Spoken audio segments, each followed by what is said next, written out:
हाय दोस्तों। कैसे हैं आप सब? हम आशा करते हैं कि आप स्वस्थ, मस्त और अपनी पढ़ाई में व्यस्त होंगे। आज हम कॉन्स्टिट्यूशनल लॉ का पेपर देखेंगे जो प्रीवियस ईयर है।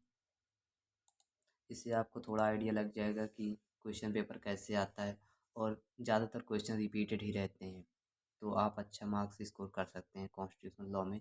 ये 2019 का पेपर है, ठीक है। तो ये इंस्ट्रक्शन है, आप लोग पढ़ लीजिएगा। हम क्वेश्चन पे आते हैं। इंस्ट्रक्शन तो ये जो ऊपर है, ठीक है।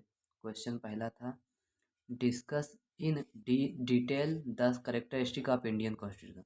भारतीय कॉन्स्टिट्यूशन का जो है उसका करेक्टरिस्टिक का डिस्कशन करना है, ठीक। और nature of Indian constitution with suitable station.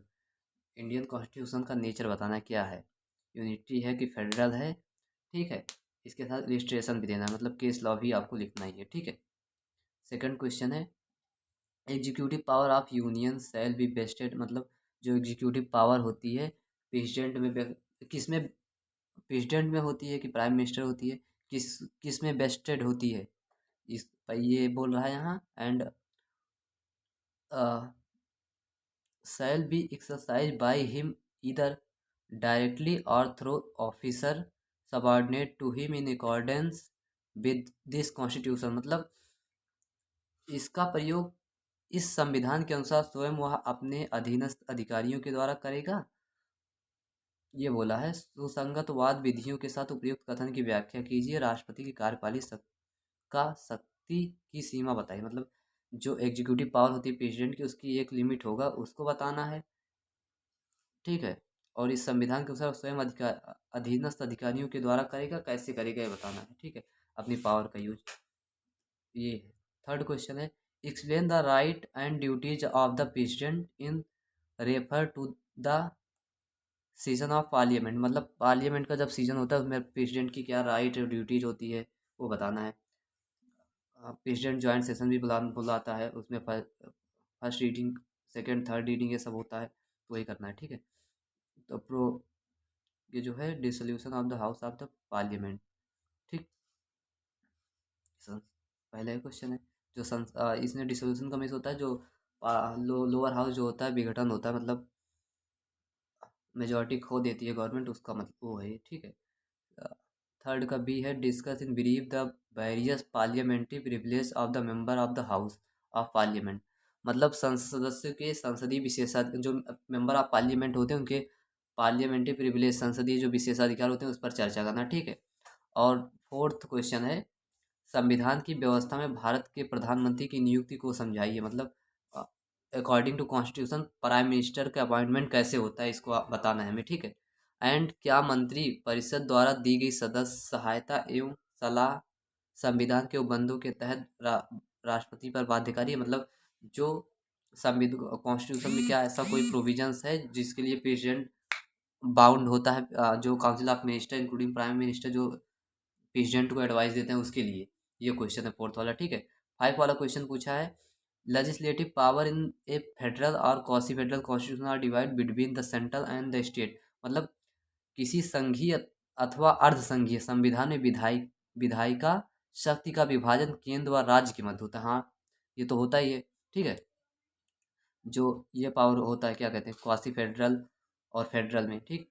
तो आगे बोल रहा है, this division is in respect of both the territory and topic or legislation explained in reference of the aforesaid statement the scheme of central state relation। मतलब ये central state relation से related है। यह विभाजन क्षेत्रीय प्रकरण दोनों के संबंध में होता है। इस कथन में केंद्र और राज्य के, मतलब सेंट्रल स्टेट के बीच जो रिलेशन होता है उसमें, उस पर ये क्वेश्चन है, ठीक है। लिखना है आपको सेंट्रल स्टेट के बीच रिलेशन का, इसमें केस लॉ भी मेंशन करना है, ठीक। सिक्स क्वेश्चन है, What is the extent of promulgation of ordinance making power of the President of India under Article 123 of this Constitution। मतलब जो अध्यादेश जारी करता है प्रेसिडेंट, उसका एक्सटेंशन मतलब सीमा कितनी होती है, कब तक जारी किया जा सकता है, मतलब कितने टाइम ड्यूरेशन रहता है, ये इसका कहने का मतलब है।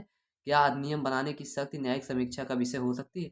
जो ऑर्डिनेंस बनाता है उस पर क्या जुडिशियल रिव्यू किया जा सकता है, इसका कहने का मतलब है, ठीक। ये क्वेश्चन है सिक्स वाला। एंड सेवन क्वेश्चन देख लेते हैं, सेवन्थ वाला। और जो फेलियर ऑफ, देखो दोबारा फिर रिपीट हो गया, आर्टिकल 56 ये 2021 में भी पूछा गया था, लेकिन सेम क्वेश्चन थोड़ा घुमा कर पूछा, लेकिन आंसर उसका वही रहेगा जो इसका क्वेश्चन का लिखा जाएगा, ठीक है। Under article 356 of the constitution, the president is to be satisfied that government of state cannot be carried on in accordance. Explain the above constitutional provisions and the judicial interpretation for the importance of president rule in state. मतलब जो failure of constitutional assembly in state में लगता है article 356, मतलब state government law and order maintain करने में fail हो जाता है, कॉन्स्टिट्यूशन के अकॉर्डिंग लॉ ऑर्डर नहीं चलता है, तब प्रेसिडेंट रूल लगता है। 2-3 केसेस में लगता है, तो उससे रिलेटेड है डिस्कशन करना है इसमें। राज्य का शासन संविधान के उपबंधों के अनुसार नहीं, वही है जो मैं बोला, ठीक है। राज्य में राष्ट्रपति शासन लगाने के उपयुक्त संबंध, मतलब क्या क्या उसके प्रोविजंस है, प्रेसिडेंट रूल लगता है क्या, न्यायिक निर्वाचन जुडिशियल रूल क्या है, ये सब बात करना है, ठीक है, बताना है। एंड शॉर्ट नोट एक any two of the following, मतलब 4 में से 2 पे किसी भी लिखना है शॉर्ट नोट, ठीक है। फॉर्म ऑफ गवर्नमेंट, मतलब किस फॉर्म की गवर्नमेंट है, पार्लियामेंट्री है, यूनिटी है, प्रेसिडेंशियल फॉर्म ऑफ गवर्नमेंट है इंडिया की, इस पे करना है, ठीक है। अब यहाँ doctrine of pith and substance, देखो ये बहुत इंपॉर्टेंट है, ठीक है। 3-4 डॉक्ट्रिन करके हैं जो बहुत इंपॉर्टेंट है, ठीक। उसमें से एक आ जाता है doctrine of pith and substance हो गया, doctrine of territorial nexus, doctrine of colourable legislation हो गया, और ठीक है, ये सब हो गया। इसको इन तीनों को पढ़ लीजिए, बहुत इंपॉर्टेंट है, ठीक। और ये disqualification of member of parliament, मतलब मेंबर ऑफ पार्लियामेंट जो होते हैं, एमपीज होते हैं, एमएलए, उनका डिस नहीं, एमएलए नहीं, सॉरी, एमपीज का सिर्फ यहाँ बोला है, उनका डिस्क्वालिफिकेशन कैसे, उनको उनकी संसद सदस्यता रद्द हो सकती है, इसके बारे में आपको बताना है, ठीक।